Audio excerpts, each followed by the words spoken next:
4টা পাম্প ঘুরে আসছে এখানে।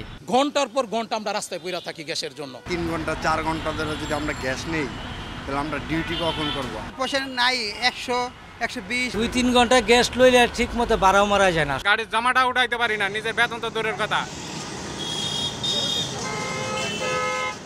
রাজধানীর তেজগাঁওয়ের 7 রাস্তা মোড় এলাকা, যেদিকে চোখ যায় গ্যাসের জন্য ঠাঁই দাঁড়িয়ে সারি সারি গাড়ি। গরমে হাঁসফাঁস অবস্থা, তবু অপেক্ষা ঘন্টার পর ঘন্টা। আর এটি এখন দেশে জ্বালানি পরিস্থিতির প্রতীকী রূপ। 4টা পাম্প ঘুরে আসছে এখানে। একটা পাম্পে কমপক্ষে 1.5 থেকে 200 গাড়ি আছে। আগে গ্যাস লইতে আমাদের সর্বোচ্চ লাগতো 20 মিনিট সময়, এখন লাগে 2 থেকে 3 ঘন্টা সময়। 3 ঘন্টা 4 ঘন্টা ধরে যদি আমরা গ্যাস নেই তাহলে আমরা ডিউটি কখন করব? পয়সা নাই 100 120 30 আগে ছিল 180 200 পয়সা ছিল। যেই গ্যাস পামো সর্বোচ্চ 4 ঘন্টা থেকে 5 ঘন্টা চলবে, আবার গ্যাসের সিরিয়াল। গাড়ির জামাটা উঠাইতে পারি না, নিজের বেতন তো দূরের কথা।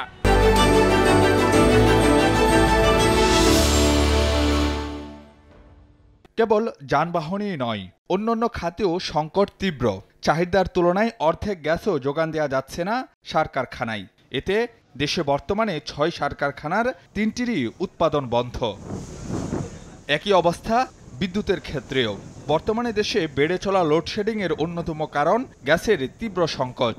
বিদ্যুৎ কেন্দ্রগুলোতে চাহিদার বিপরীতে গ্যাস দেয়া যাচ্ছে মাত্র 38% মতো।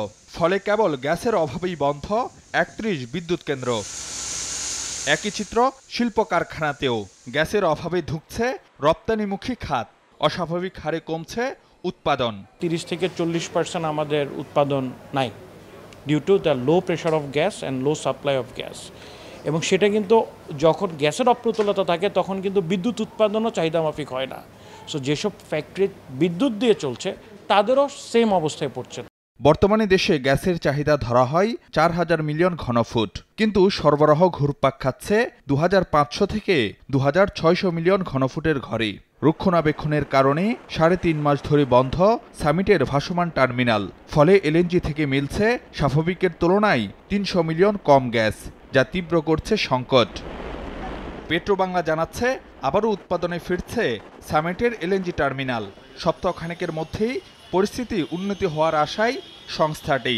বিশেষজ্ঞরা মনে করেন দেশীয় উৎসে গুরুত্ব না দিয়ে আমদানি নির্ভর নীতি দিন দিন ঝুঁকিপূর্ণ করে তুলছে জ্বালানি খাত। আমরা যতই বলে আসছি, যতদিন ধরেই বলে আসছি যে নিজস্ব অনুসন্ধান এবং উৎপাদনের দিকে বাংলাদেশের জাতীয়ভাবে জোর দেওয়া উচিত, সেটা কখনোই সেই রকম জোর পায়নি। সেই ডেভেলপমেন্টটা যদি হয় তাহলে যে ঘাটতিটা থাকে না, বা ওই ঘাটতিতে পড়ার মতো অবস্থা সিচুয়েশন হয় না।